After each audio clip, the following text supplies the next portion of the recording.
Battle Through the Heavens. By Heavenly Silkworm Potato. Kabanata 1486. Tiyang Anghol. Ang pag-iral tulad ng Dragon Emperor ng Ancient Void Dragon Tribe ay isang napaka-misteryosong pag-iral sa mata ng maraming tao. Siyempre, kahit isang ordinaryong miyembro ng Ancient Dragon Tribe ay maalamat sa ilang tao. Pagkatapos ng lahat, ang tribo ng Ancient Void Dragon ay bihirang pumunta sa Central Plains. Ang Ancient Void Dragon Tribe ay kasing misteryoso at makapangyarihan tulad ng mga sinaunang clan na iyon sa puso ng maraming tao. Ang Dragon Emperor sa loob ng tribo ay isang pag-iral tulad ng clan head ng Gu Clan o Han Clan. Ang ekspertong ito ay isang tao kahit na ang mga taong kasing lakas ni Ancestor Haoyun at ang unang elder ng Peel Tower ay hindi pa nakilala. Kaya naman, hindi nila maitago ang pagkabigla na bumalatay sa kanilang mga mukha pagkatapos nilang marinig na si Xian talaga ang maalamat na Dragon Emperor. Hahaha. Hindi inaasahan na si Lady Xian ay nagtataglay ng ganoong pagkakakilanlan. Ang matandang ito ay talagang medyo bulag noon. Nagulat si Yao Lao sa sinabi ni Xiaoyan. Ilang saglit lang ay nakabawi siya bago niya time na kinuyam ang kanyang mga kamay at tumawa. Medyo hindi natural ang pakiramdam ni Xian sa pagiging magalang ni Yao Lao. Alam niyang parang ama ang tingin ni Xiaoyan kay Yao Lao. Ayaw niyang ipakita sa harap niya ang tinatawag na Dragon Emperor. Guro, hindi na kailangang maging sobrang magalang. Maaari mo lang siyang tretuhin tulad ng isang maliit na batang babae sa nakaraan. Alam din ni Xiaoyan ang iniisip ni Xian. Ngumiti siya at nagpatuloy. Dahil sinabi ng guro ang mungkahi na ito kanina, sa palagay ko ay nakapili ka na ng isang branch hall na sasalakayin, tama ba? Medyo seryoso ang ekspresyon ni Yao Lao sa pagbabalik sa paksang ito. Sinabi niya. Pagkatapos ng aming buong pagsisiyasat sa Hall of Souls, nakakuha kami ng maraming impormasyon. Ang Hall of Souls ay maraming branch hall sa Central Plains. Mayroong 24 sa kanila ang mas mahalaga. Tinatawag sila ng Hall of Souls na Disha Halls. Ang branch hall na ikinulong ko noon sa Disha Halls ay isa sa mga ito. Disha Halls. Bahagyang tumanggo si Xiaoyan. Ito ay isang bagay na hindi pa niya narinig. Sa itaas ng Disha Hall ay ang Tiangang Hall. Ang mga hall na ito ay mas mahalaga sa Hall of Souls. Dahan-daang sabi ni Yao Lao. Ang Tiangang Halls ay nahahati sa Heaven, Earth, at Man. Ang Heaven Hall ay ang headquarters ng Hall of Souls. Kasalukuyan naming hindi alam ang lokasyon nito. Sa pagkakataong ito, ang target namin ay ang manhole sa mga Tiangang Halls. Manhole. Ungol ni Xiaoyan at nagtanong. Ano ang lakas ng manhole? Ang Earth Hall ay pinamamahalaan ng Deputy Hall Chief habang ang manhole ay pinamamahalaan ng First Chanzen at Second Chanzen.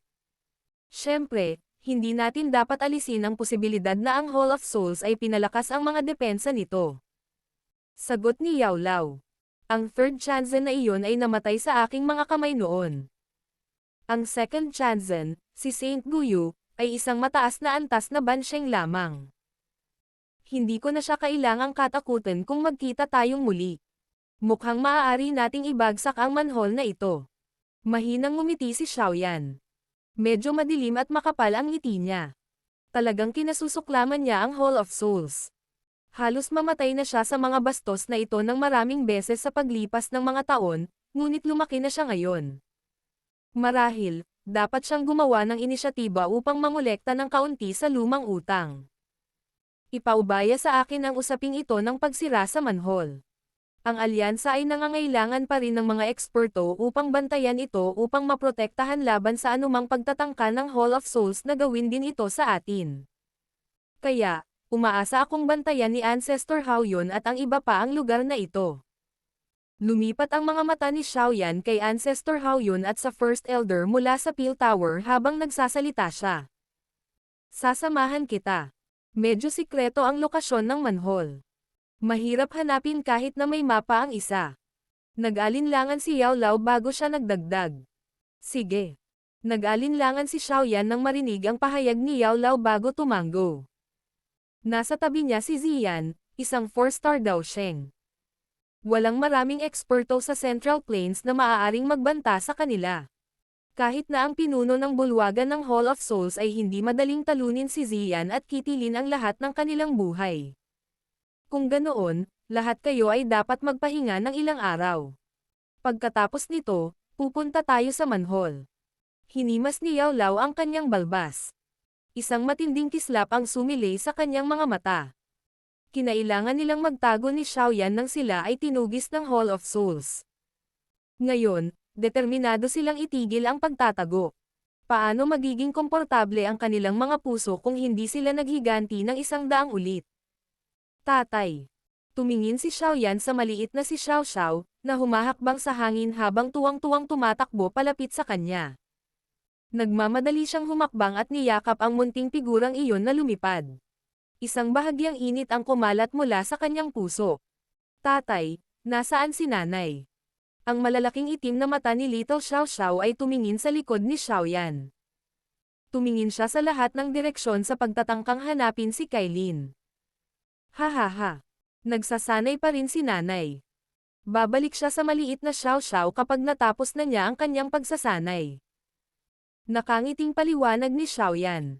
Niyakap niya ang maliit na si Xiao Xiao habang may biglang lumabas na bulalas sa kanyang bibig.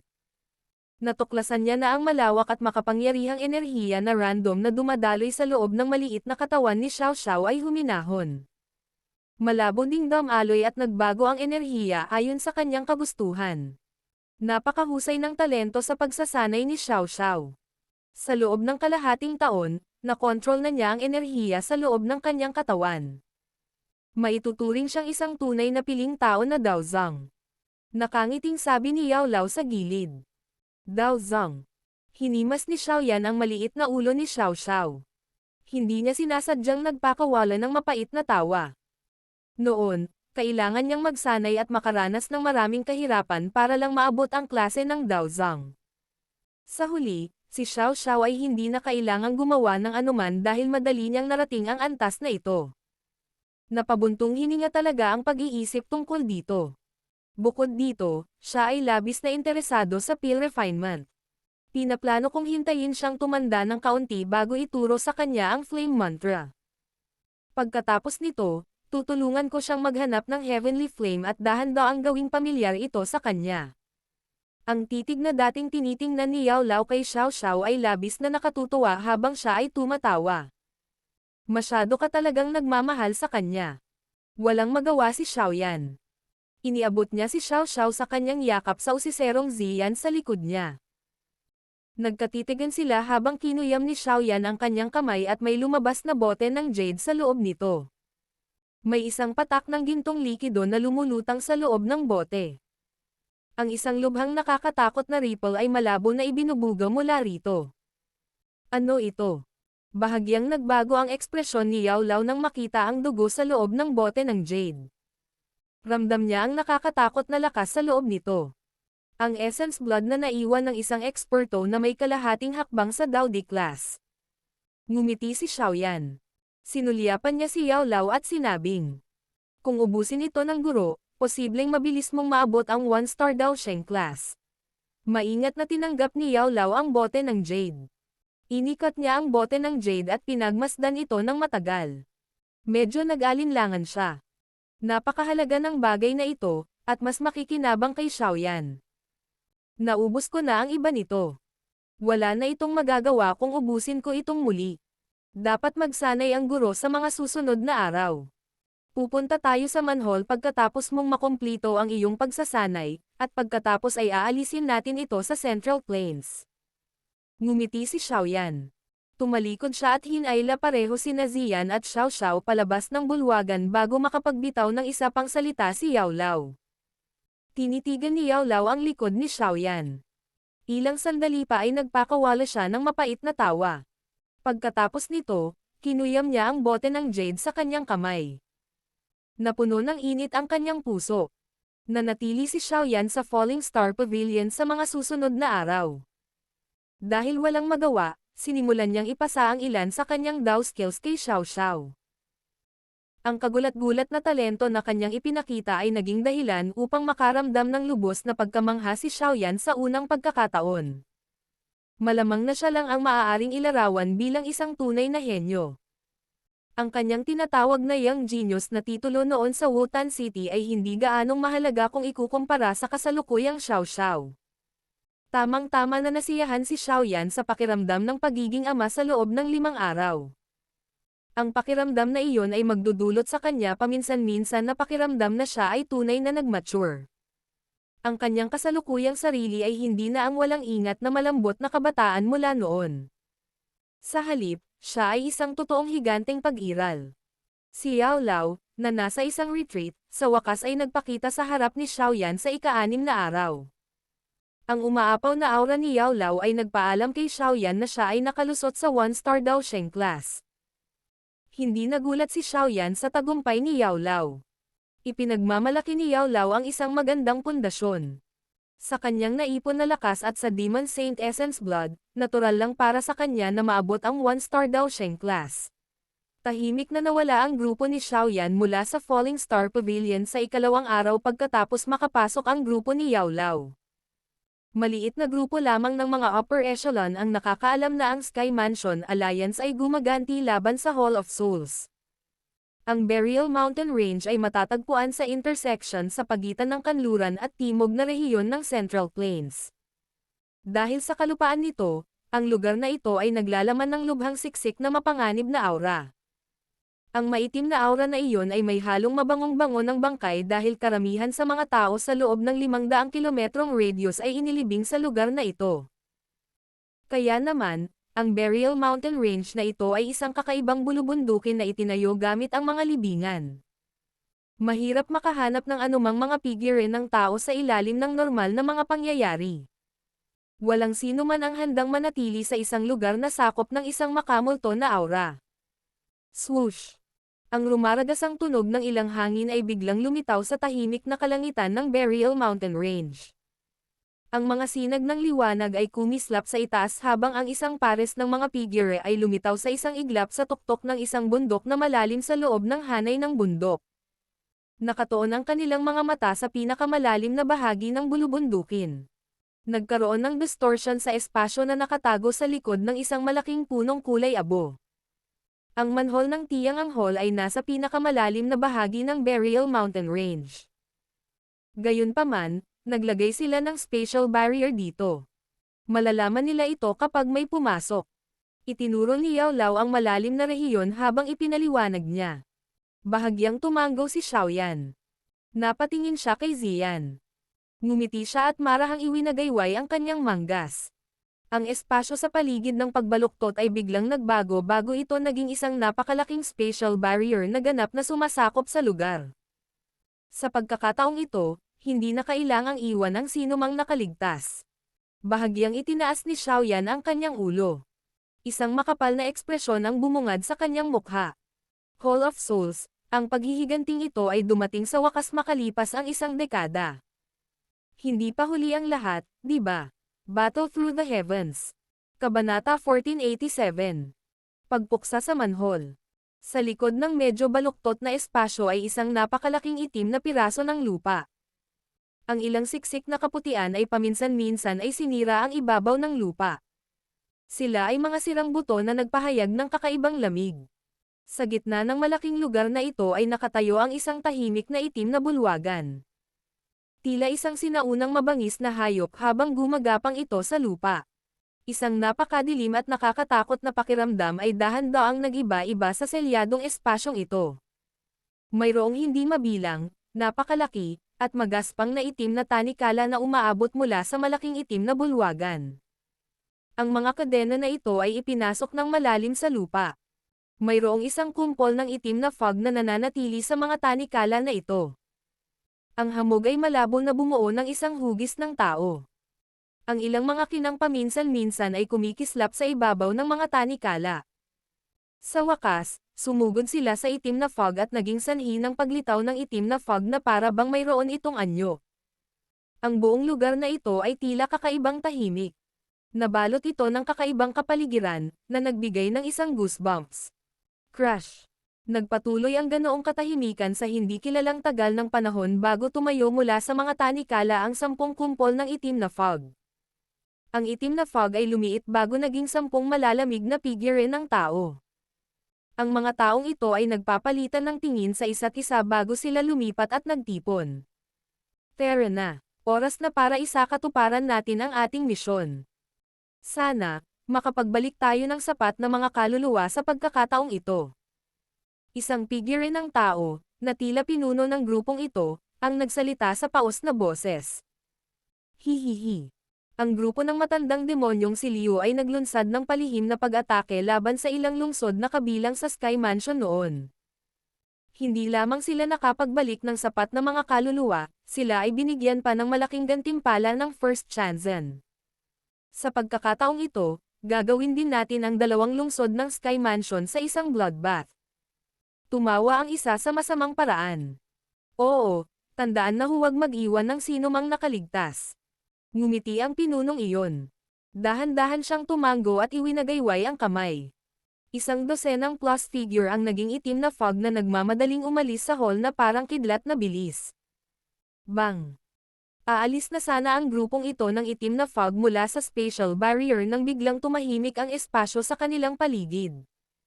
Pagkatapos ay marahas itong bumagsak. Ang mahigit isang dosenang figure ay hindi man lang nakapaglabas ng isang malungkot na sigaw bago sila nadurudge ng nakakatakot na spatial strength sa wala. Ibagsak. Ang spatial barrier ay dahan-dahang nahati habang nabuo ang isang malaking butas pagkatapos na mapuksa ang grupong ito ng mga tao. Isang pares ng mga figure ang dahan-dahang pumasok mula sa labas at tumawid sa itim na lupa. Tut! Isang matalim na tunog ang ibinuga mula sa malaking bulwagan ng ang grupo ni Xiaoyan ay humakbang sa hadlang. Ang itim na fog sa itaas ng mga kadena ay nagsiwalat ng maraming pares ng masasamang mata na nagmamasid sa grupo ni Xiaoyan. Ang lakas ng loob mong pumasok sa teritoryo ng Hall of Souls ko. Hinihiling mong mamatay ka, biglang bumasag sa katahimikan ang masasamang sigaw. Maraming tao ang tumayo mula sa mga tanikala. Nang hindi naghihintay ng anumang tagubilin, sila ay naging mga itim na ilaw na sinamahan ng isang madilim na hangin habang sila ay umaandar patungo sa grupo ni Xiaoyan mula sa lahat ng direksyon. Mukhang masayang tumatakbo ang isang bungkos ng kanyan. Napangiti si Xiaoyan matapos makita silang sumulong. Idinilat niya ang kanyang bibig bago lumabas ang mainit na dagat ng apoy mula sa kanyang bibig. Lahat ng itim na figure na pumasok sa loob ng 100 talampakan ng dagat ng apoy ay maglalaho pagkatapos ng 3 paghinga. Ang mga mahihinang individual na iyon ay hindi man lang nakapagpalabas ng isang kahabag-habag na hiyawan. Ang dagat ng apoy ay kumalat. Ang mga itim na figurang nagmamadaling lumingon mula sa likuran ay tuluyang nagyelo ang kanilang mga katawan sa gulat. Noon lang nila naintindihan na hindi nandito ang grupong ito para magpakamatay. Sa halip, ito ay talagang naging handa. Bastos, maglakas loob ka bang kumilos ng ligaw sa teritoryo ng aking Hall of Souls? Siguradong pagod ka ng mabuhay. Lahat ng Chanzen, hulihin sila. Isang medyo pamilyar na sigaw ang biglang lumabas mula sa bulwagan habang ang dagat ng apoy ay kumalat sa kalangitan. Kaagad, isang dosenang plus figure ang sumugod palabas ng hall na parang kidlat na bilis. Sa wakas, lumutang sila sa abot-tanaw. Madilim ang kanilang mga mata habang nakatingin sa grupo ni Xiaoyan sa likod ng dagat ng apoy. Hahaha. Talagang naglakas loob kang maglabas ng ilang dawzun. Matandang multo na si Guyu, mas mabuti para sa iyo na personal na humakbang pasulong. Tumawa ng malakas si Xiaoyan. Parang kulog ang tawa niya habang umaalingaw-ngaw at kumalat sa bulwagan. Humakbang siya pasulong habang tumatawa at tumawid sa dagat ng apoy na may lapad na 1,000 talampakan. Lumitaw siya sa hangin habang ang kanyang kamay ay nakatutok sa isang grupo ng Hall of Souls Chanzen bago ito bigla na lang kinuyam. Natahimik ang espasyo nang muling nakakuyom ang kanyang kamay. Bang! Matapos hawakan ni Xiaoyan ang kanyang kamay, ang mga katawan ng dosenang mga Chanzen ay sumabog sa mga pool ng dugo. Maging ang kanilang mga kaluluwa ay nadurudge na ng nakakatakot na spatial pressure na iyon. Sa kasalukuyang 2-star Daosheng na lakas ni Xiaoyan, imposible para sa ilang eksperto sa Daozun na hadlangan siya ng kahit kaunti. Ha! Si Heart Flame. Biglang naglabas ng bulala si Xiaoyan pagkatapos niyang hawakan ang kanyang kamay. May natitira pang figure sa gumuhong espasyong iyon. Bukod dito, Ang taong ito ay naglalaman ng asul-asul na apoy. Tumingin si Xiaoyan at nakilala ang pinagmulan ng apoy na ito. Ikaw ba ay ang Old Mugu? Isang mapanuksong ngiti ang bumungad sa mukha ni Xiaoyan. Ikinumpas niya ang kanyang kamay at isang di nakikitang puwersa ang ham attack sa figure ng tao. Inihagis niya ang isang palad at nabasag ang asol na apoy na nananatili sa figurang iyon. Isang pamilyar na figure ang lumitaw mula sa loob. Nakapagtataka, ang figurang iyon ay pag-aari ng Old Mugu, na paulit-ulit na nakatagpo ng problema kay Xiaoyan noon at muntik nang maaga ang pwesto ng kampyon sa Peel Gathering. Xiaoyan. Nagulat ang puso ni Xiaoyan. Ang Old Mugu, sa kabilang banda, ay nabigla sa puntong naramdaman niya ang udyok na basin ang sarili. Mula nang mabaigo siyang agawin ang 3,000 Burning Flame, ipinadala na siya sa manhole. Siya ay nangongolekta ng mga kaluluwa mula sa labas ng Central Plains sa panahong ito. Bagamat paminsan-minsan ay naririnig niya ang tungkol sa tumataas na lakas ni Xiaoyan sa panahong ito, hindi siya nagsaliksik para sa karagdagang impormasyon. Matapos muling makilala si Xiaoyan, sa wakas ay naunawaan niya na ang tinatawag na soaring strength ay mas nakakatakot. Dao Sheng. Talagang sumulong ka na sa klase ng Dao Sheng. Tiningnan ng Old Mugu ang batang mukha at naramdaman ang panginginig ng boses nito. Sa loob ng ilang taon, ang miyembro ng nakababatang henerasyon na iyon, na makakatakas lamang kapag hinabol niya, ay naging ganito kalakas. Hahaha. Maraming taon na ang nakalipas mula noong nakilala kita at nakakaramdam ako ng kaunting panghihinayang. Ang Sea Heart Flame ay isa ring heavenly flame. Sayang talaga ang likas na yaman na iwan ito sa iyo. Simula nang muli kitang nakilala, mangyaring ibigay ito. Tumawa si Xiaoyan nang hindi magalang. Ang kanyang kamay sa ulo ng matandang si Mugu. Isang kakaibang puwersa ng pagsipsap ang lumabas mula sa kanyang kamay. Talagang sinadya niyang pilitin na bunutin ang Sea Heart Flame mula sa katawan ng matandang si Gucha. Xiaoyan, naglakas loob ka bang pumasok sa Hall of Souls ko? Talagang naniningil ka sa impyerno para hanapin ang kamatayan. Isang galit na dagandong ang lumabas mula sa bulwagan habang si Xiaoyan ay nagpaplanong pilitin na kunin ang Sea Heart Flame. Isang itim na figure ang sumugod. 1,000 talampakang laking dark black chain ang tumagos sa hangin tulad ng isang itim na makamandag na dragon habang nagmamadali itong pumunta kay Xiaoyan. Isang bansheng lamang ang nangangahas na ipahiya ang kanyang sarili. Matandang multo na si Guyu, talagang napakataas ng tingin mo sa iyong sarili. Bahagyang umiling si Xiaoyan nang dumating ang kadena na iyon. Pinitik niya ang kanyang daliri at isang mababang sonic boom ang nabuo mula rito. Ang napakalaking kadena na iyon ay tila dumanas ng isang malakas na suntok nang bigla itong umatras. Sa wakas, nabangga ito sa malaking bulwagan. Lumabas ka. Pinitik ni Xiaoyan ang pag-atake ni Saint Guyu gamit ang isang daliri. Hinawakan niya ang kanyang kamay at isang kumpol ng asol na apoy ang pilit na kinuha mula sa katawan ng matandang si Mugu. Medyo hangin na din ang aura niya sa mga sandaling ito. Malinaw, nakatanggap siya ng isang nakamamatay na suntok. Xiaoyan, makikipaglaban ako sa iyo. Pulang dugo ang mga mata ng matandang lalaki na si Chagu matapos na piliting tanggalin ang Sea Heart Flame. Nagsimulang mamaga ang kanyang katawan. Malinaw na sinadya niyang sirain ang sarili. Ang kasalukuyan ay hindi ka nagtataglay ng mga kwalifikasyon upang sirain ang sarili sa harap ko. Sinulyapan siya ni Xiaoyan na may malamig at walang pakialam na ekspresyon. Bigla niyang iwinagayway ang kamay. Isang alon ng hindi maipaliwanag na nakakatakot na hangin ang marahas na hamampad sa Old Mugu bago binasag ang kanyang katawan sa isang madugong ulap sa susunod na sandali. Ang Hall of Souls Zunzi na ito, na naging miserable ang kalagayan ni Xiaoyan noon, ay hindi man lang nabigyan ng pagkakataong masira ang sarili sa sandaling ito. Sinulyapan ni Xiaoyan ang Sea Heart Flame sa kanyang kamay matapos basagin ang katawan ng Old Chagu. Ibinuka niya ang kanyang bibig at nilagok ang apoy. Sa kanyang kasalukuyang lakas, ang paglunok sa Sea Heart Flame ay hindi na magreresulta sa pagtaas ng lakas, ngunit kinakailangan na ilabas ang Angry Buddha Lotus Flame. Bagamat malakas ang life-transforming flame, isa pa rin itong peking heavenly flame. Pagkatapos lamang magkaroon ng Sea Heart Flame na ito ay tunay na maipapalabas ni Xiaoyan ang isang 5 kulay na Extermination Fire Lotus. Xiaoyan, ang lugar na ito ay tiyak na mamamatay ngayon. Si Saint Guyu ay kumislap at lumitaw sa hangin pagkatapos lumunin ni Xiaoyan ang Sea Heart Flame. Sabay sigaw niya sa madilim at siksik na boses. Paumanhin. Plano kong gawing bloodbath ang lugar na ito ngayon. Inangat ni Xiaoyan ang kanyang ulo at ngumiti kay Saint Guyu. Nagambala na ni Ziyan ang anumang spatial fluctuation na naganap sa lugar na ito.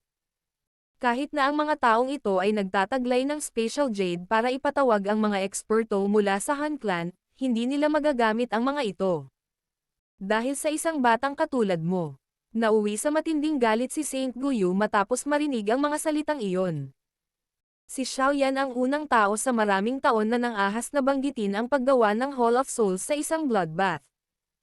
Siyempre, alam kong hindi ikaw ang namamahala dito. Hindi pinansin ni Xiaoyan si Saint Guyu. Lumipat ang kanyang mga mata sa malaking itim na bulwagan habang sinabi niya sa mahinang boses. Yung tinatawag na First Chanzen, hindi na kailangang ipagpatuloy ang pagtatago. Ako, si Xiaoyan, ay tiyak na gagawing bloodbath ang lugar na ito ngayon. Anong mapagmataas na salita? Sa tingin mo ba ay maaari kang kumilos ayon sa gusto mo pagkatapos maabot ang klase ng Daosheng? Napakadaling bagay para sa aking Han Clan na patayin ka. Isang malamig na ungol ang lumabas mula sa kaloob-looban ng malaking bulwagan pagkatapos tumunog ang boses ni Xiaoyan. Isang makapal at itim na hamog ang sumabog mula sa loob ng bulwagan. Unti-unting lumabas ang isang payat na parang skeleton na may edad na figure na may madilim at siksik na aura. Battle Through the Heavens. Kabanata 1488. First Chanzen. Isang maliit na parang balangkas ang dahan-daang lumitaw sa paningin ni Xiaoyan habang ang itim na fog ay lumundag. Nakasuot siya ng itim na damit, at ang kanyang mukha ay lumitaw na lukot na lukot. Parehong malalim ang kanyang mga mata habang sumasayaw ang dalawang kumpol ng apoy ng multo sa loob nito. Naglabas sila ng mga bakas ng hindi pangkaraniwang aura. Ang maalamat na First Chanzen ng Hall of Souls, sa wakas ay handa ka nang ipakita ang iyong sarili. Tiningnan ni Xiaoyan ang matanda bago ngumiti at nagsalita sa mahinang boses. Dahan-daang itinaas ng First Chanzen ang kanyang ulo. Ang kanyang namumunot na mukha ay tila nakakatakot sa ilalim ng liwanag habang sumasayaw ang apoy ng multo sa kanyang mga mata. Isang paus na boses na nagbigay ng isang goosebump sa tahimik na tunog. Xiaoyan, hindi inaasahan na maglakas loob kang ihatid ang iyong sarili sa amin. Noong una, ang angkan ay nagpasya na hayaan kang mabuhay ng kaunti pa, ngunit ngayong naihatid mo na ang iyong sarili sa amin, tutulungan kong kunin ang buhay mo. Hindi pa rin alam kung sino ang kikitil sa buhay ng isa. Tumawa si Xiaoyan. Ang kanyang mga mata ay hindi pangkaraniwang madilim at malamig habang tinitignan ang kulot na matandang iyon. Ang matandang multo na ito ang tahimik na namagitan at nagligtas kay Saint Guyu noon. Maaaring hindi siya matalo ni Xiaoyan kung ipinahayag niya ang kanyang sarili noon, ngunit iba na ito ngayon.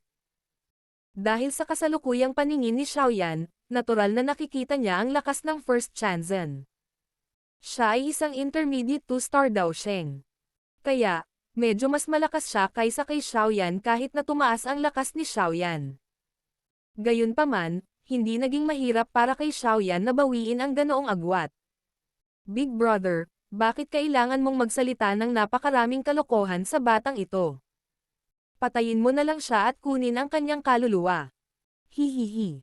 Isang kaluluwang Daosheng ang makakapantay sa mga kaluluwang nakolekta ng branch hall na ito sa loob ng 100 taon. Kumislap ang mga mata ni Saint Guyu. Noon, nakaranas siya ng matinding pagkatalo sa mga kamay ni Xiaoyan, at nagkaroon siya ng sama ng loob dahil sa kahihiyang iyon. Dahil sa lakas ng kabilang partido, hindi siya nang ahas na balikan si Xiaoyan, ngunit si Xiaoyan ay naglakas loob na tumalon sa Hall of Souls sa sandaling ito. Kailangan niyang pilitin siyang magbayad ng malaking halaga anuman ang mangyari. Hahaha. Matandang multo Guyu, masyado kang maraming hindi kailangang salita. Payagan mo akong harangan siya. Ang mga salita ni Saint Guyu ay tumunog lamang nang ang espasyo sa harap niya ay naging distorted. Unti-unting lumitaw ang katawan ni Yao Lao. Nakangiti siya habang nakatingin kay Guyu. May kung anong masamang hangarin sa kanyang mga mata. Yao Chen.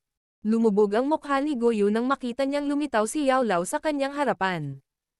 Malamig na niyang libakin si Yao Lao nang bigla niyang naramdaman ang mahinang pressure na ibinubuga mula sa katawan ni Yao Lao. Agad namang naging pangit ang ekspresyon niya. Talagang nakalusot ka sa klase ng Daosheng. Bahagyang ngumiti si Yao Lao habang nakatingin sa medyo baluktot na ekspresyon ni Guyu. Sabi niya, swerte lang ako. Naglunsad ka ng palihim na pag-atake laban sa akin sa huling pagkakataon. Sa pagkakataong ito, ibabalik ko sa iyo ang utang na iyon. Huwag mong isipin na natatakot ako sa iyo dahil lang naabot mo ang klase ng Daosheng. Isang hakbang na lang ang layo ko sa pagiging Daosheng. Isang malamig na buntong hininga si Guyu, ngunit mukhang hindi siya masyadong natatakot.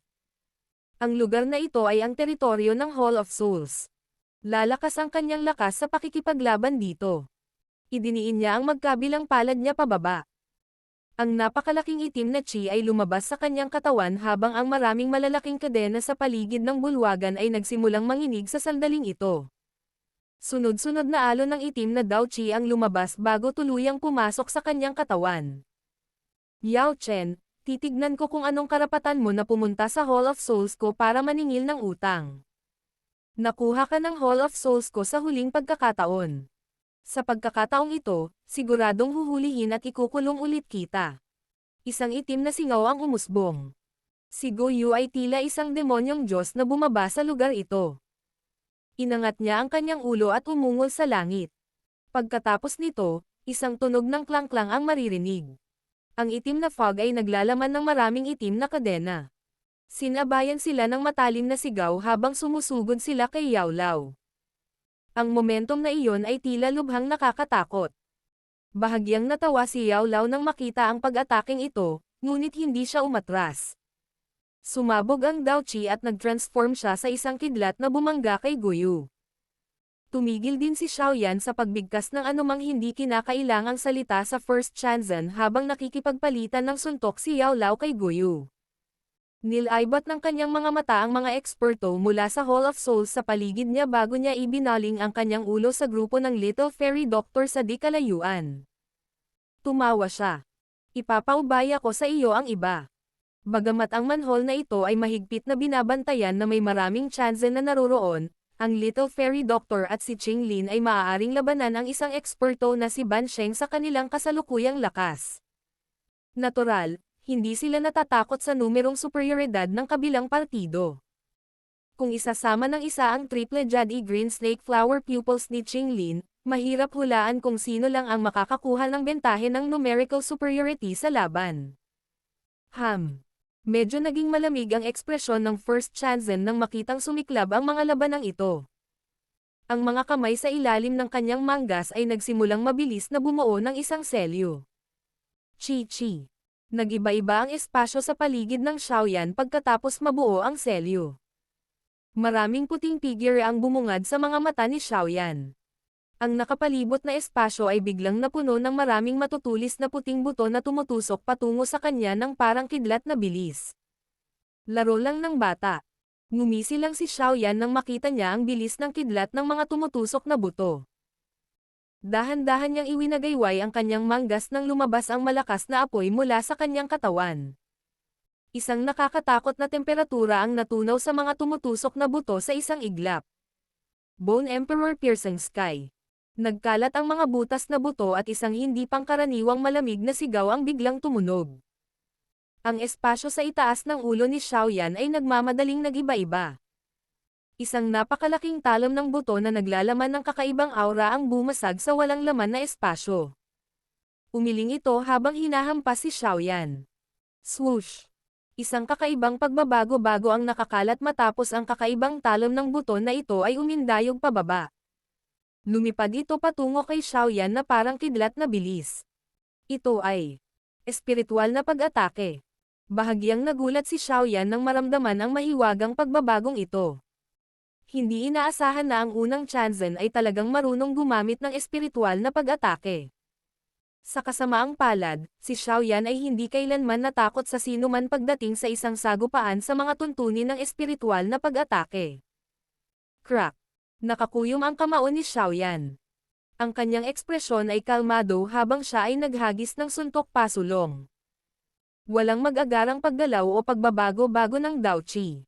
Sa halip, ang espiritual na lakas ay lumabas mula sa noo ni Xiaoyan nang ibinato niya ang kanyang kamao pasulong. Boom! Isang hindi nakikitang espiritual na hangin ng palad ang dumaloy mula sa palad ni Xiaoyan. Nabangga nito ang buto blade fluctuation sa hangin. Pareho silang nilipol ang isa't isa. Ang katawan ng First Chanzen ay kumikislap matapos makita si Xiaoyan na madaling nabasag ang espiritual na pagbabago.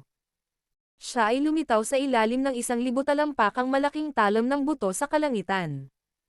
Ang itim na fog ay lumundag mula sa kanyang mga kamay bago ang fog ay naging isang higanteng kamay na humawak sa hilt ng espada. Sa malamig na sigaw, ang talam ng buto ay napunit sa kalawakan mismo. Sinamahan pa ito ng sobrang nakakatakot na matalim na pagbabago-bago habang nilaslas ito sa galit. Medyo kakaiba ang talam ng buto na iyon. Tila kayang manakit ng kaluluwa ng isa. Ang napakalaking talam ng buto ay mabilis na lumaki sa mga mata ni Xiaoyan. Ang kanyang mga kamay ay biglang dumaikit sa walang laman na hangin habang ang lupa sa ibaba ay mabilis na nakausli. Halos 100 lava pillar ang biglang bumaril at marahas na bumangga sa buto ng buto mula sa lahat ng direksyon. Isang malamig na nguso ang pinakawalan ng First Chanzen matapos maarang ang kanyang pag-atake. Ang napakalaking talam ng buto ay dahan-daang pinutol at ang daang dagdag na malalaking haligi ng magma ay nagsimulang sumabog. Maging ang marahas na enerhiya ng apoy sa ilalim ng lupa ay pilit na pinigilan ng talam. Xiaoyan, ang talam ng buto ng matandang ito ay nilikha mula sa mga buto ng 10,000 tao. Maraming hindi kilalang talam ng espiritu ang nakapaloob dito. Kapag ang talam na ito ay sumalakay sa katawan ng isang tao, ang isang tao ay magdurusa sa kapitan ng lumunin ng 10,000 mga kaluluwa. Ang talam ng buto sa mga kamay ni First Chanzen ay naglaslas ng paalang habang nagsasalita siya sa masamang boses. Mataas ang tingin ko sa iyo sa pamamagitan ng paggamit nito para kitilin ang iyong buhay. Mga hindi pangkaraniwang aksyon. Malamig na tumawa si Xiaoyan. Napanatili niya ang Heavenly Flame para bantayan ang kanyang katawan. Ang anumang blade aura na maaaring makapinsala sa kanyang kaluluwa ay hinaranggan. Agad niyang ikinaway ang kanyang kamay nang may lumitaw na 5 kumpol ng apoy sa kanyang harapan. Kasama ang Sea Heart Flame, na na-refine niya kanina, mayroon siyang kabuoang 5 uri ng tunay na Heavenly Flames. Dahil malaki ang tiwala mo sa sirang buto mong ito, dudurugin ko ito. Nagbago ang mga handsil ni Xiaoyan na tila bilis ng kidlat.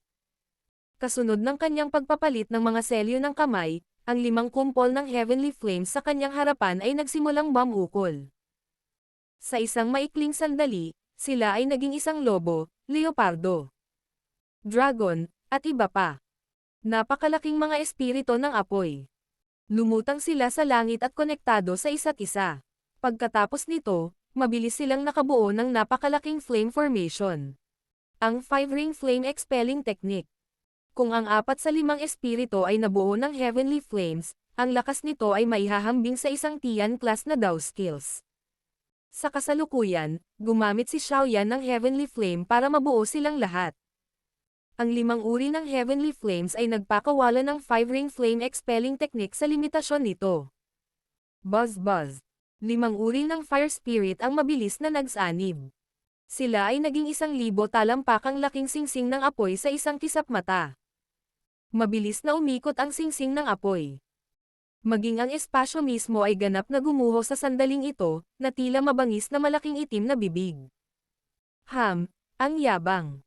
Ang First Chanzen ay ngumiti sa isang siksik na paraan. Ang Black Chi ay lumundag mula sa loob bago naging maraming mabangis na mga kaluluwa. Ang matatalim na kahabag-habag na tili ay patuloy na umaagos sa talam ng buto.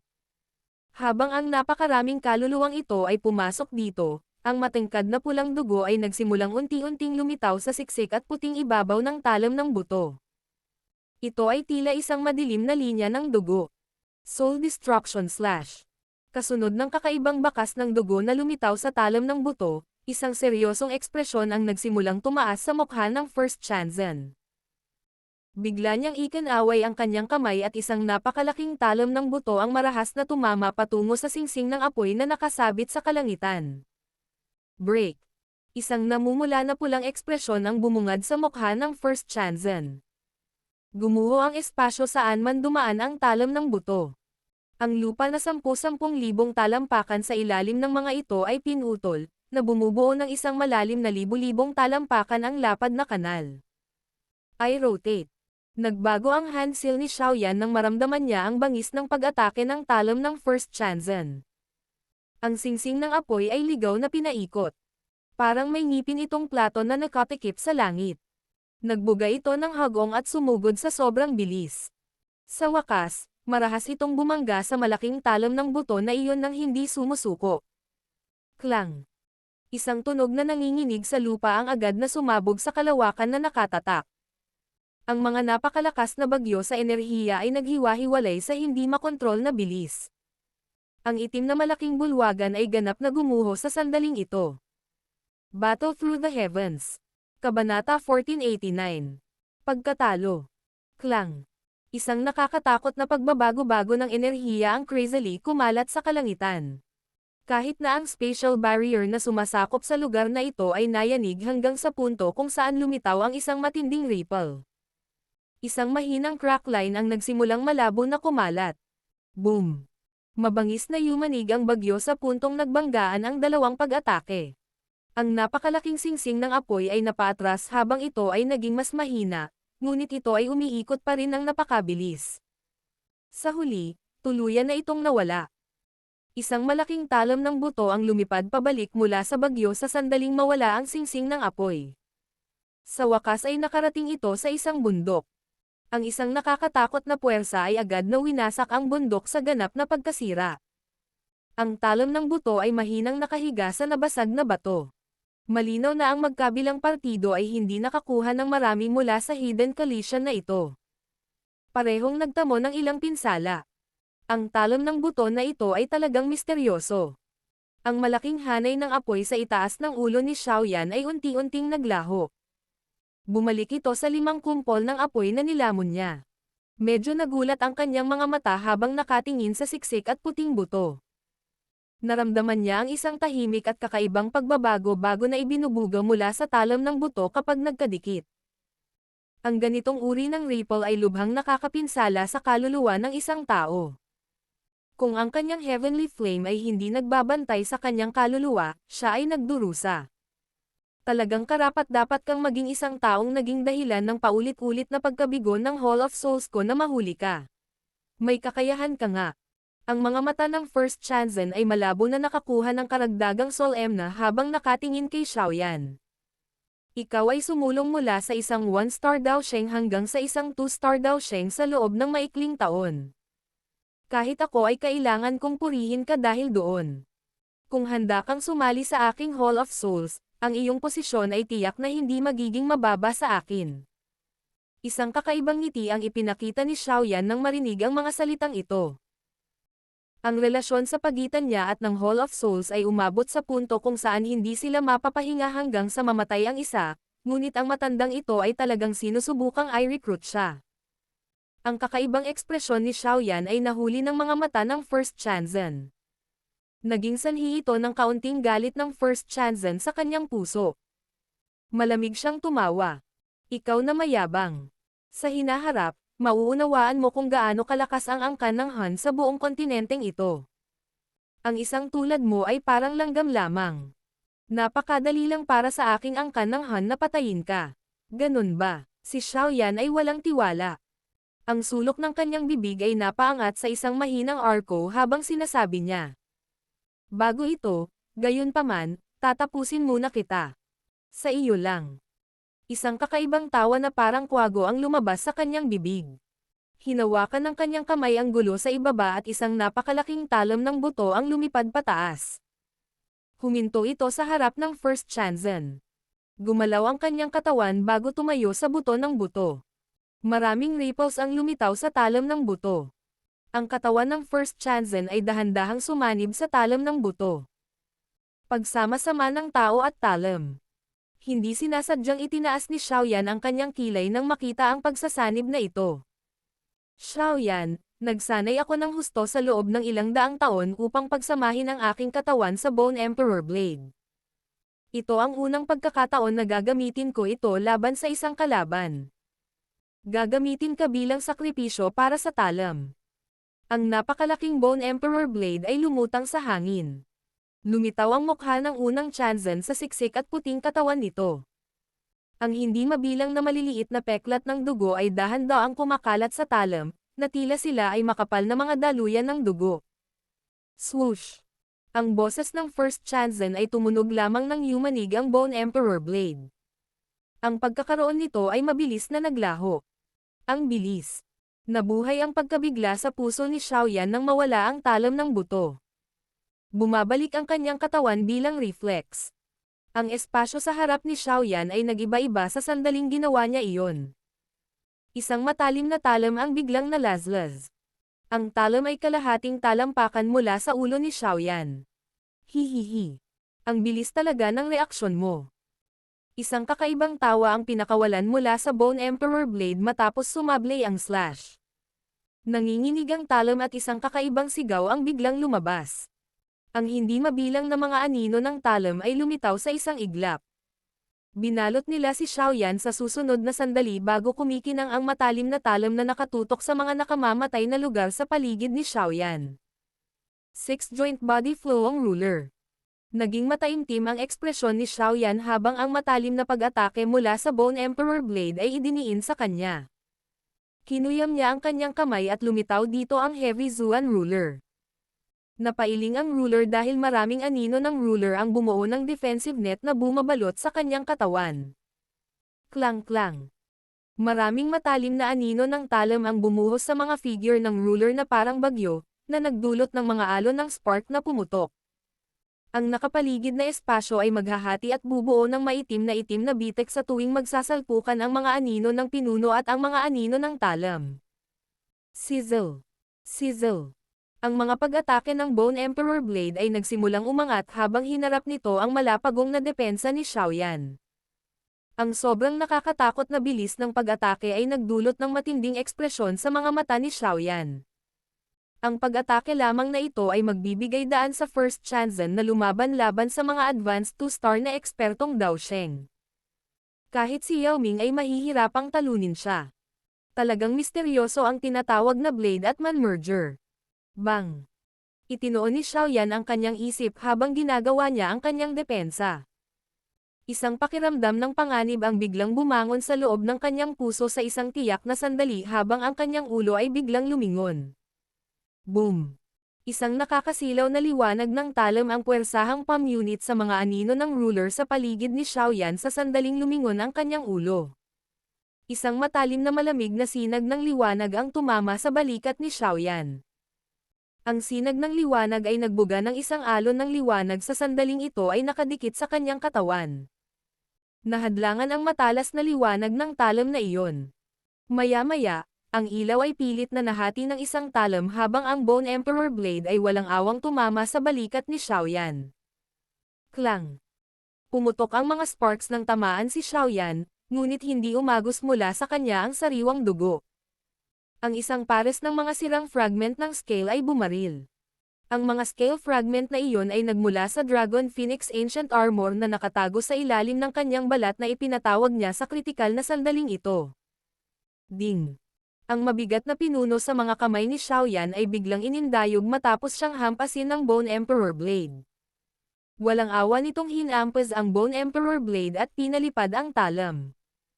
Ibinaling niya ang ulo at tiningnan ang mahinang marka ng dugo sa kanyang balikat. Bahagyang naging malungkot ang kanyang ekspresyon. Iyon ang unang pagkakataon na ang kanyang defensive formation ay pilit na nasira pagkatapos niyang gamitin ang six-joint body flowing ruler. Mula dito, masasabi kung gaano nakakatakot ang bilis ng opens iba ng First Chanzen matapos magsanib ang tao at talam. Ang tigas ng katawan. Muling lumitaw ang katawan ng First Chanzen sa Bone Emperor Blade na pinalipad. Kakaibang tawa niya habang nakatingin kay Xiaoyan at sinabing, "Masyadong mabagal ang takbo mo. Hindi ako nito mahabol pagkatapos kong sumanib sa talam."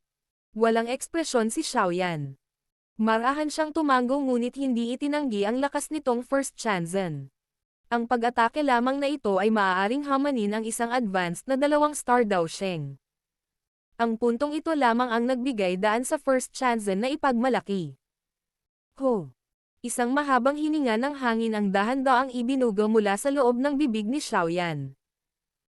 Unti-unting naging seryoso ang ekspresyon niya habang magkadikit ang dalawang kamay niya. Pagkatapos nito, mabilis silang nagbago at bumuo ng maraming komplikadong mga selyo ng kamay. Kasunod ng pagbabago sa mga handsil na ito, ang espiritual na lakas sa kanyang noo ay biglang natanggal sa kanyang katawan. Nag-transform ito sa isang malaking ilusyonaryong figure na tumatakip sa kanyang katawan. Dahil mabilis ka, mas mabilis ako kaysa sa iyo. Dahan-daang tumahimik ang kamay ni Xiaoyan. Isang malamig na ngiti ang sumilay sa kanyang mukha.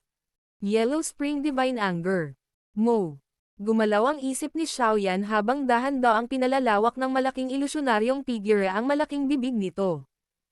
Isang kakilakilabot na espiritual na pag-atake ang biglang tumangay tulad ng isang bagyo. Boom! Ang nakakatakot na sonic na espiritual na pag-atake ay kumalat sa hangin. Ang mga katawan ng halos 70% ng mga eksperto sa Hall of Souls sa lugar na ito ay biglang nanigas sa sandaling ito. Isang putok ang tumunog habang naglalaho ang kanilang mga katawan. Parehong nawasak ang kanilang kaluluwa at pisikal na katawan ng espiritual na pag-ataking ito. Klang! Ang malakas na espiritual na pag-atake ay nakita ng unang Chanzen. Bago niya magawa ang anumang bagay matapos lamang itong makita, ang espiritual na pag-ataking iyon ay tumama sa kanyang katawan. Ang napakalaking Bone Emperor Blade ay ipinadala sa paglipad sa sandaling ito. Isang matandang figure din ang lumipad mula sa talam nang dumating ang espiritual na pag-ataking ito. Isang subo ng sariwang dugo ang ligaw na iniluwa. Ang first Chanzen ay pinadala ni Xiaoyan mula sa Bone Emperor Blade. Yellow Spring Finger. Biglang pinindot ni Xiaoyan ang kanyang daliri matapos mapanood ang first Chanzen na puwersahang itinapon palabas sa Bone Emperor Blade. Isang napakalaking kamay ng enerhiya ang lumitaw bago ito walang awa na dumaikit sa katawan ng first Chanzen. Isang nakakatakot na lakas ang naging dahilan upang sumabog ang katawan ng first Chanzen. Ang kanyang braso ay naging isang madugong fog. Yellow Spring Palm. Isang dagandong at isang daliri ang nagpaikot sa sitwasyon, ngunit si Xiaoyan ay hindi nagpakita ng anumang awa. Muli niyang ibinagsak ang palad niya habang nabuo ang napakalaking energy palm. Tinamaan nito ang katawan ng first Chanzen. Ang katawan ng first Chanzen ay parang isang cannonball habang ito ay bumagsak mula sa langit at walang awa na tumusok sa lupa. Isang nakakatakot na alon ang puwersahang tumaas mula sa lupa, na bumubuo ng isang hukay na ilang libong talampakan ang lalim. Sa tatlong welga, ang tatlong ultimate na kakayahan ng Demon Saint Hong Quan ay pinakawalan ni Xiaoyan na may matinding pamilyar. Ang Yellow Spring Divine Anger ay makakasama sa kaluluwa ng isang tao habang ang Yellow Spring Finger at ang Yellow Spring Palm ay sisire sa katawan ng isang tao. Ang kanilang pinagsamang lakas ay masasabi lamang na nakakatakot. Si Xiaoyan ay lumutang sa kalangitan. Dahan-dahan siyang napabuga ng hangin habang ang kanyang mga mata ay nakatingin sa malalim na hukay na may kaunting pagwawalang bahala. May kaunting aura na nananatili sa lugar na iyon. Maliwanag, ang first Chanzen ay may natitira pang paghinga. Mamatay. Ang mga mata ni Xiaoyan ay malamig at walang pakialam. Ang kanyang daliri ay nakatutok sa ilalim ng malalim na hukay mula sa isang malayong distansya. Bigla niyang ikinuyom ang kanyang kamay nang biglang naglabas ng napakalakas na energy ripple ang malaking bulwagan. Ang espasyo sa harap ni Xiaoyan ay naging distorted. Unti-unting lumitaw ang isang figure. Kasabay nito, isang hindi pangkaraniwang malakas na aura ang dumaan sa selyadong espasyong ito. Xiaoyan, ang lakas ng loob mo. Ngumisi si Xiaoyan matapos marinig ang mababa at malalim na tunog. Napatingin siya sa malamultong figure. Tila hindi niya naramdaman na kakaiba ang hitsura ng taong ito na biglang lumitaw. Ang kanyang boses ay kalmado habang sinasabi niya. Deputy Chief ng Hall of Souls, sa wakas ay hindi ka na ba makapagpigil pa pagkatapos ng mahabang panahon na magtago? Battle Through the Heavens. Kabanata 1490. Bloodbath. Ang figure ng tao na lumitaw sa harap ni Xiaoyan ay ganap na nababalot sa loob ng itim na fog. Dalawang hindi pangkaraniwang madilim at makakapal na mga mata ang bumaril mula sa hamog, na nagdulot sa puso ng isang tao na makaramdam ng matagal na takot. Ang misteryosong taong ito ay nakakagulat na ang Deputy Chief ng Hall of Souls, na namagitan noong nabuo ang Sky Mansion Alliance noon. Xiaoyan, pinipilit mong ibigay sa iyo ng Hall of Souls ko ang bangkay ni Xiaozan. Ang itim na fog ay dahan-daang umaalingaw nang makita ang isang hindi pangkaraniwang maputlang mukha. Hindi mukhang matanda ang mukha na iyon. Sa halip, ito ay tila isang kabataan, ngunit ang tono na ginamit ng kabataang ito ay hindi pangkaraniwang masama. Ito ay nagbigay daan sa isa na maunawaan na ang edad ng taong ito ay talagang hindi kung ano ang ipinahayag niya sa ibabaw. Sinabi ko na kung may mangyari sa aking ama, ibibigay ko ang Toshi Ancient God Jade sa angkan ng Go. Bahagyang ngumiti si Xiaoyan. Hindi niya naramdaman ang kahit katiting na takot. Kung ang isa ay maghahayag ng kahit na katiting na kahinaan sa mga taong ito mula sa Hall of Souls, ang mga taong ito ay hahawak dito at hindi na siya makakabawi. Kahit na palagi siyang nag-aalala tungkol sa kaligtasan ni Xiaozan sa kanyang isipan, hindi niya ibinunyag ang gayong mga iniisip sa pamamagitan ng kanyang mga aksyon. Kung hindi, ang maghihirap ay ang kanyang ama at siya. Hindi na kailangan. Marahil ay hindi ka bibigyan ng ganoong pagkakataon. Personal kitang ibabalik sa angkan ng Han sa pagkakataong ito at hahayaan na kayong dalawa ay magsama-samang muli. Isang malamig at walang pakialam na ngiti ang sumilay sa mukha ng Deputy Hall Chief. Orihinal, pinaplano ng clan na payagan kang mabuhay ng kaunti pa. Gayunpaman, tila hindi mo pinahahalagahan ang ganoong pagkakataon. Si Xiaoyan ay walang tiwala. Tinatamad siyang magsabi ng kalokohan sa Deputy Chief na ito. Sa pamamagitan ng pagwagayway ng kanyang kamay, isang mainit na apoy ang biglang bumaril patungo sa malaking hukay sa ibaba. Binabalak niyang bugbugin ang isang aso kapag ito ay nahulog, kaya't tatapusin niya ang first chanzen sa lugar na ito. Agad na nanlamig ang mga mata ng Deputy Chief ng Hall of Souls matapos niyang makitang umatake si Xiaoyan para pumatay sa harap niya.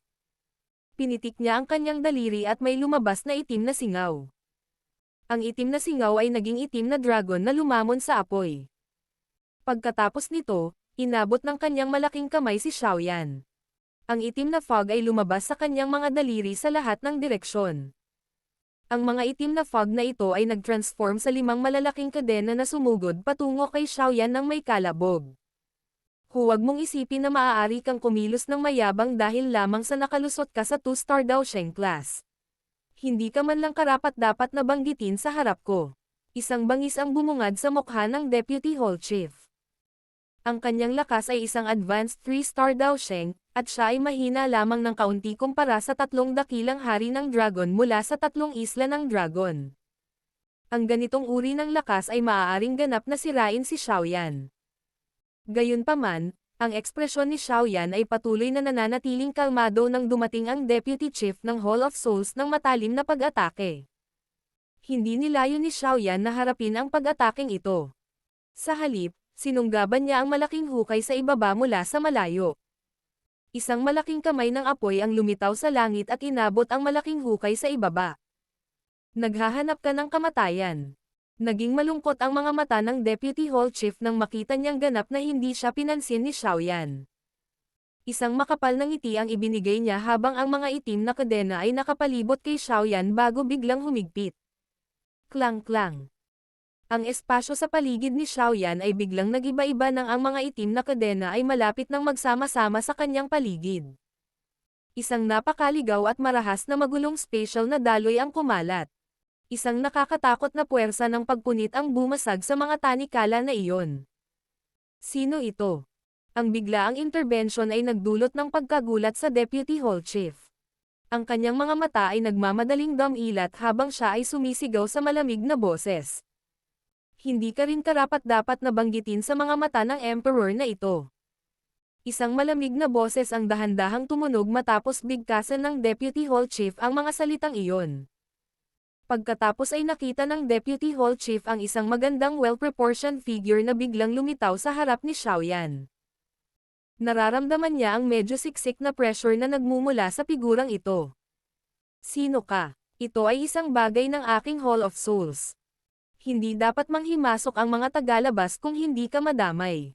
Seryoso ang mga mata ng Deputy Hall Chief habang nakatitig sa may kulay ube na figure at humihingi sa malalim na boses. Napakaganda ba ng Hall of Souls? Napakunot ng noo si Ziyan nang marinig ito. Siya ay lumilitaw na nagtataglay ng matinding paghamak.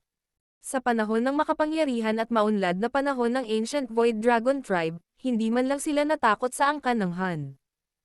Kahit na hindi gaanong kailangang sabihin tungkol sa isang subordinate na paksayon ng Han Clan, tulad ng Hall of Souls. Sinabi ni Xiaoyan na gagawin niya ang lugar na ito sa isang bloodbath ngayon. Ang magandang mga mata ni Ziyan ay dumaan sa Deputy Hall Chief na ito ng Hall of Souls.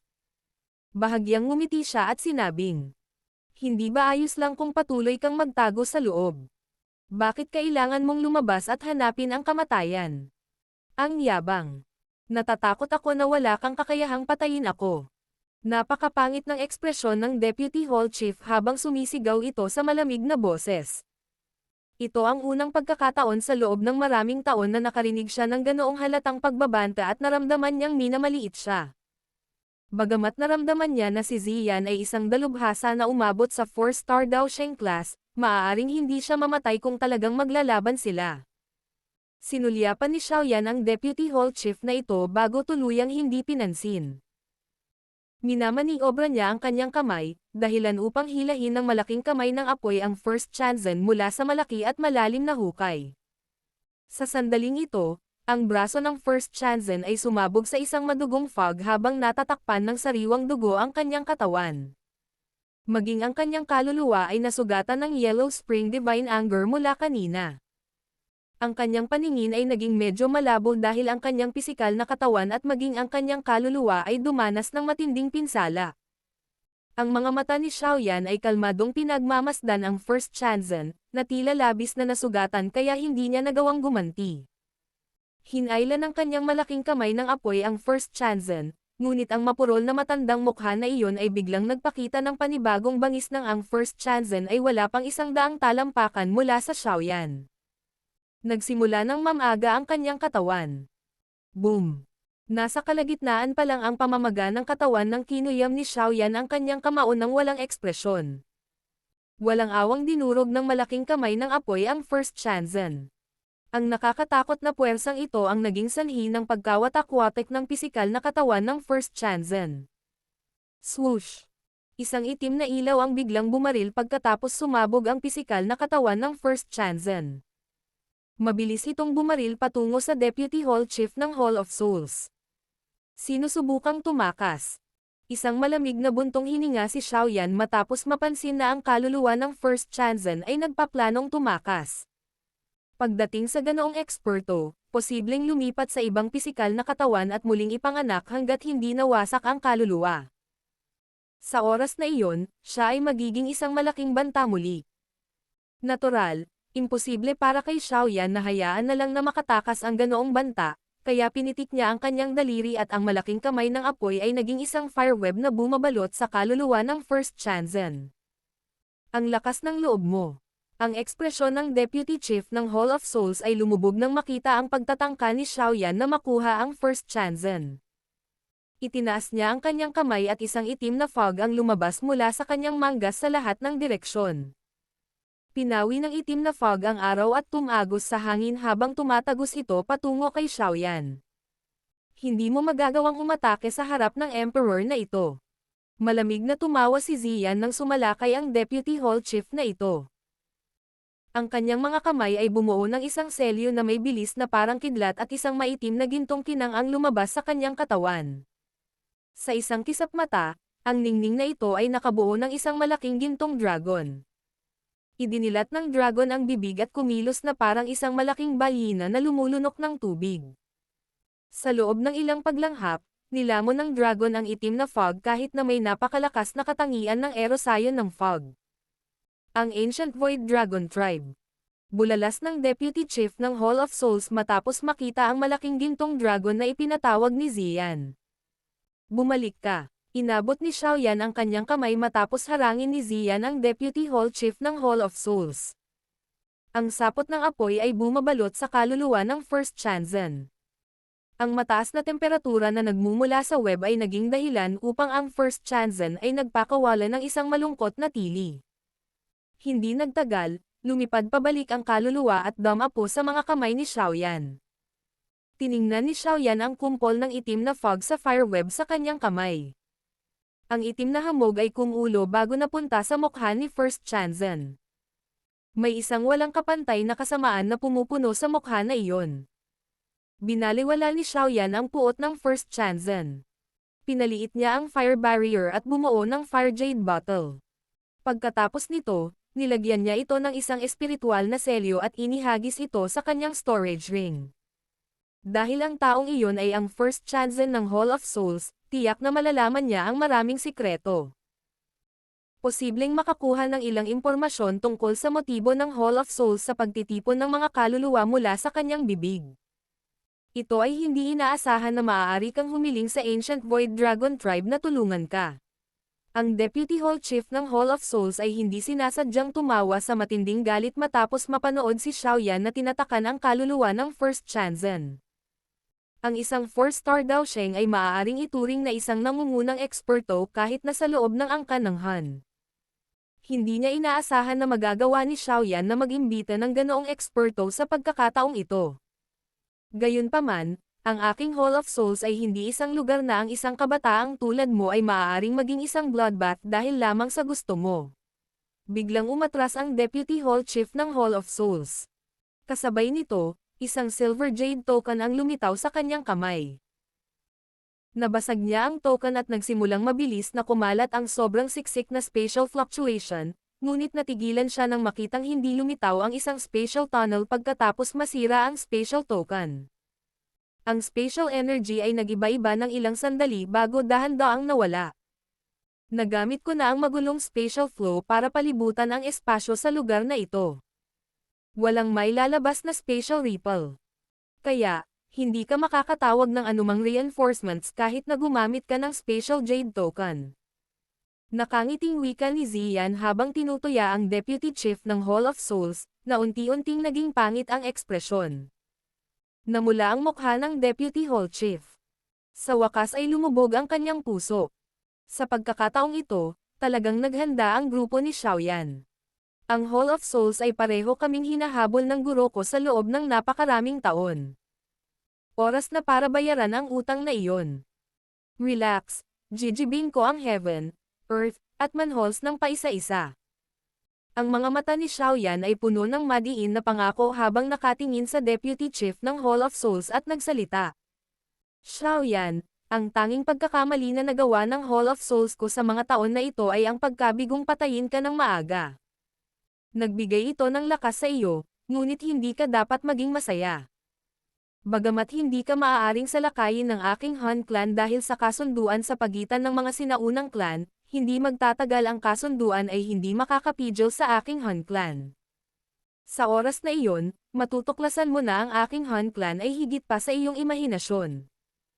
Huminga ng malalim ang Deputy Hall Chief ng Hall of Souls. Napatingin siya sa nasirang lugar na ito. Maging ang kalahati ng malaking itim na bulwagan ay gumuho. Malaking bilang ng mga eksperto mula sa Hall of Souls ang nawala sa panahon ng energy wave na ibinuga mula sa naunang labanan. Sa pagkakataong ito, ang mga pagkalugi sa manhole ay hindi maihahambing na kahabag-habag. Sa oras na iyon, ang iyong Shao Clan at ang Sky Manyan Alliance ay ganap na maaalis. Tawa ng tawa ang Deputy Hall Chief ng Hall of Souls nang biglang sumabog ang kanyang katawan. Kumalat ang itim na fog at pilit na pinunit ang magulong spatial flow. Gumalaw ang kanyang katawan, bumaril sa luha, at nawala. Iniwan ng taong ito ang lahat sa loob ng manhole.